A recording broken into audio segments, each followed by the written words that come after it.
Hello, my name is Marquise, and if you can't tell by looking at me, I'm pretty mid. To be fair to this claim, I'm not the most extraordinary guy to walk on God's green earth. If I look into it, I'm pretty sure I could find some 50-year-old Chinese girl that mogs me in every way.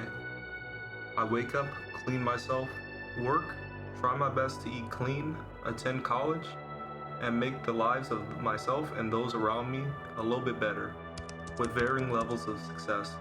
A lifestyle that is incredibly normal. For a young man my age, in some ways, I'm ahead, I guess. There's one aspect of my life that is surely missing though, that being that I get no bitches.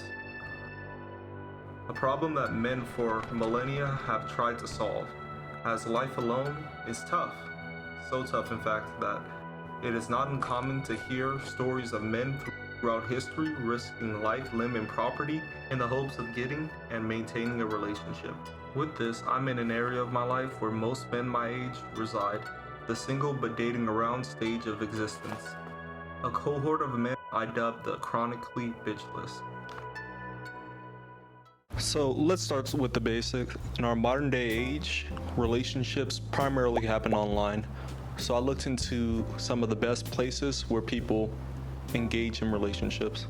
All right, step one, look up online how people in modern day times engage in relationships. Pretty simple. According to our most current stats, about 40% of people start online dating. So it's a good place to start. And once you look into it, all I could say is much is left to be desired. It seems like from my very limited research, the thing that drives the most clicks is incel stuff, red pill stuff, and basic dating stuff. And from my much more very limited amount of research on the female side of the equation, it's not that much better. But for the purposes of this video, I'm going to be focusing on men. And you know why? Because I have a peen.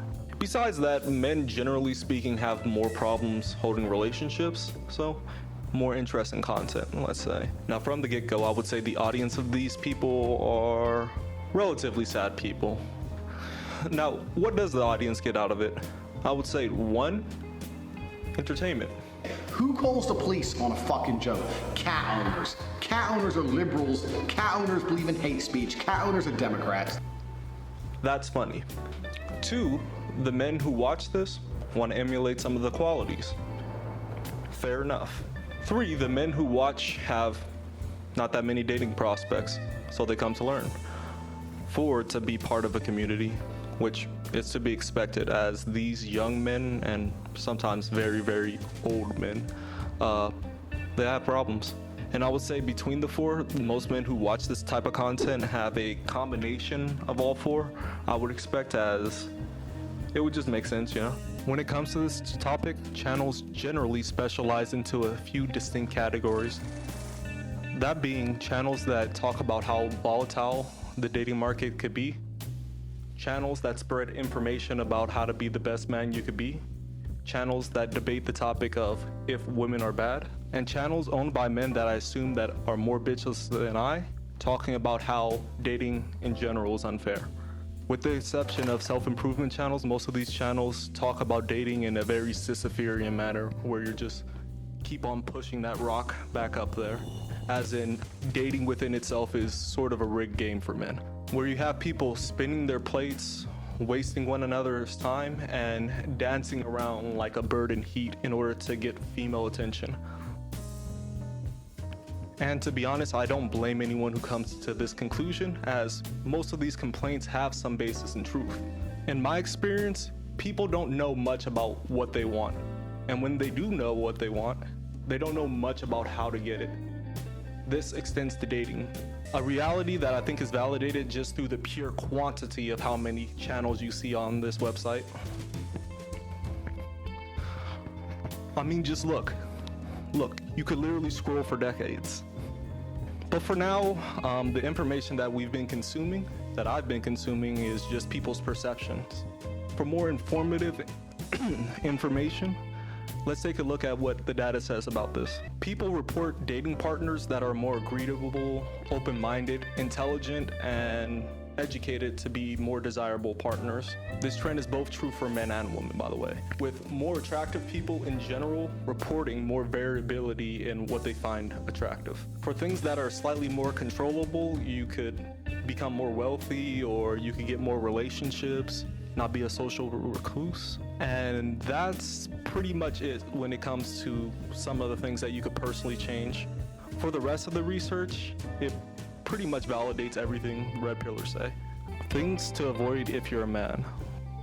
Don't be short. Don't be young. Don't be broke. Don't be ugly. Don't be greedy. Don't be black or Asian. Don't be socially awkward. Don't be lazy. Don't have socially different ideas. All that being said, you basically have to be the man in our modern day age to get some. As according to all the copious amount of research that I did, and it's a lot, women in general are picky, very picky. But all this talk about self-improvement and what not to do as a man, what to do as a man, leaves one question.